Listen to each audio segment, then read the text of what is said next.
भारत ने पाकिस्तान के हमले को कैसे नाकाम करा। आइए समझते हैं कि पाकिस्तान के पास ज़्यादातर जो हथियार हैं वो चीन से खरीदे हुए हैं, यानी 81% जो हथियार हैं टोटल में से वो चाइना के हैं। उसके बाद में आते हैं 6% जो कि तुर्की के हैं। उसके बाद में हम बात करते हैं भारत के पास में जो रूस का S-400 है। ये एक ऐसा एयर डिफेंस सिस्टम है जो 400 किलोमीटर उड़ने वाली मिसाइल्स, ड्रोन या फाइटर जेट को मारकर गिराने में पूरी तरह से काबिलियत है। आइए चीज़ को समझते हैं। जो अभी तक पाकिस्तान ने हमले की प्लानिंग करी थी, बड़े हमले की भारत के ऊपर, जिसमें 15 सिटीज़ को लॉक करा था। उसके बाद में वहां अटैक करने के लिए मिसाइल्स और ड्रोन का इस्तेमाल किया, लेकिन एक भी ड्रोन या मिसाइल सिंगल ऐसी नहीं बची जो किसी अपने टारगेट को हिट करती। उससे पहले जो रूस का S-400 सिस्टम इंडिया के पास है वो इतनी बड़ी ताकत है कि इससे पहले कोई मिसाइल अटैक करती उसको इंटरसेप्ट कर दिया गया, हवा के अंदर ही तबाह और बर्बाद किया जाएगा। आइए समझते हैं कि इसकी प्लानिंग भारत के खिलाफ जो पाकिस्तान ने करी थी वो कैसे करी थी। ये जो दिन है बुध और जुमेरात की रात के अंदर 15 ऐसे शहरों को जब ड्रोन और मिसाइल ने अटैक करा था। ये पाकिस्तान के पास जो ज़्यादातर हथियार हैं उनकी कोई इतनी ज़्यादा जेन्युइन टेक्नोलॉजी नहीं है जितनी भारत के पास एडवांस प्लस ओरिजिनल टेक्नोलॉजी और जेन्युइन टेक्नोलॉजी के साथ है, जिसकी रफ्तार और काबिलियत बहुत ज़्यादा। आइए समझते हैं जब पाकिस्तान ने 15 ऐसे शहरों को चुना था जिसमें अवंतापुरम और श्रीनगर, जम्मू, पठानकोट, ऐसे तरह से 15 सिटीज़ हैं, उनको करा था, यानी ड्रोन और मिसाइल से हमला किया था। लेकिन एक एक मिसाइल्स को आप ये प्रूफ देख सकते हैं जो कि मलबे में पड़ी है। पाकिस्तान के ड्रोन और मिसाइल्स हैं जिनका कुछ नहीं बचा, यानी कि इंटरसेप्ट पूरी तरह से सक्सेसफुल रहा। और इस वीडियो में आप क्लियरली आप देख सकते हैं कि कैसे भारत ने पाकिस्तान के हमले को नाकाम करा। आइए अब समझते हैं जब भारत ने पाकिस्तान के ऊपर जब हमला करा था, सिंदूर ऑपरेशन को चलाया था भारत ने पाकिस्तान के खिलाफ में, तो उसकी में सिर्फ जो टारगेट करा था उन आतंकवादियों को टारगेट करा था, उन जगहों को जो सिर्फ और सिर्फ जिनमें पहलगाम के अंदर 26 लोगों की जाने गई थी, उसके खिलाफ में सिंदूर ऑपरेशन चला था। यानी कि इंडियन आर्मी ने पाकिस्तान आर्मी के खिलाफ में ये ऑपरेशन नहीं चलाया था, यानी कि किसी भी आर्मी कैंप को या किसी फायर कैंप को अटैक नहीं करा था, सिर्फ उन लोगों को टारगेट किया था जो लोग इसमें शामिल थे। यानी कि इंडियन आर्मी ने पाकिस्तान आर्मी के खिलाफ में कोई कुछ नहीं कार्रवाई करी थी।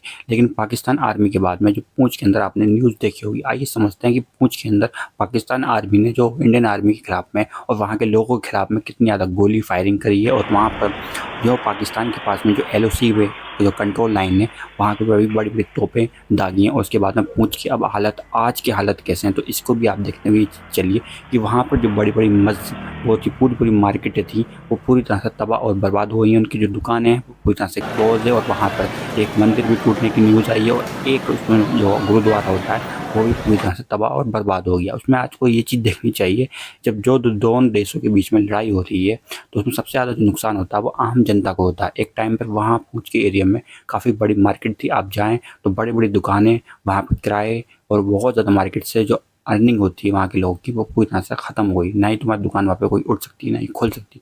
मार्केटें भी वो पूरी तरह से बंद हो गई। लोगों का कहना ये है कि हमारे लिए खाने पीने के लिए भी ज़रूरत के मुताबिक जो चीज़ें हैं वो नहीं है। और वहाँ के जो लोग हैं मजबूर हो गए यहाँ से पलायन करने के लिए, यानी वहाँ से अपने जाने के लिए वो अब दूसरी जगह को, उस गाँव को पूरी तरह से खाली कर दिया गया है। एक के बाद में एक इतनी ज़्यादा फायरिंग हुई है कि इन वीडियोज़ के हमें आप देख सकते हैं कि कितनी ज़्यादा तबाही हुई है।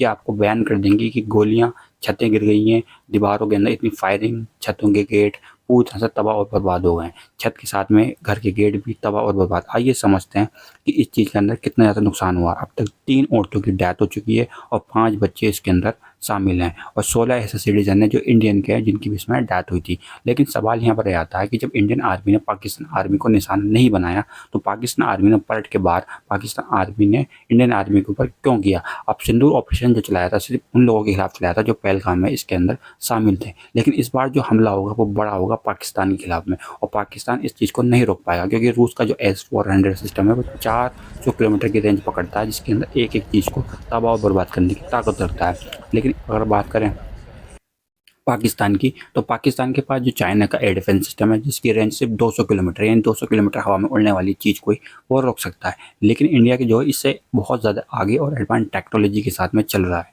लेकिन अभी जो सिंदूर ऑपरेशन के अंदर कर्नल सोफिया कुरैशी ने जो एंटर किया था वो 30 किलोमीटर तक पाकिस्तान में एंटर होने के बाद में अटैक करा था, वो भी सक्सेसफुली। 9 ऐसे टारगेट को लॉक करने के बाद सक्सेसफुली उन टारगेट को उड़ा दिया गया।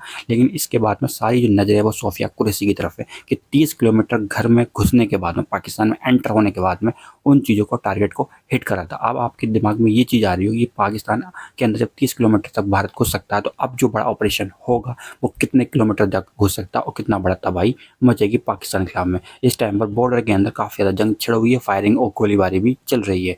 लेकिन इस टाइम के अंदर सबसे बड़ी बात ये होती है कि आम जनता इसमें बहुत ज़्यादा पिस रही है, उनको खाने की ज़रूरतें बहुत ज़्यादा कम होती जाएंगी, क्योंकि जंग जो होती है किसी भी देश के लिए सॉल्यूशन नहीं होती। लेकिन इस टाइम पाकिस्तान जो है ये ऐसे लोगों पर टारगेट कर रहा है जो कि उनको टारगेट नहीं करने चाहिए। तो आप इस पर क्या कहना चाहते हैं, अपनी कमेंट में ज़रूर बताएं।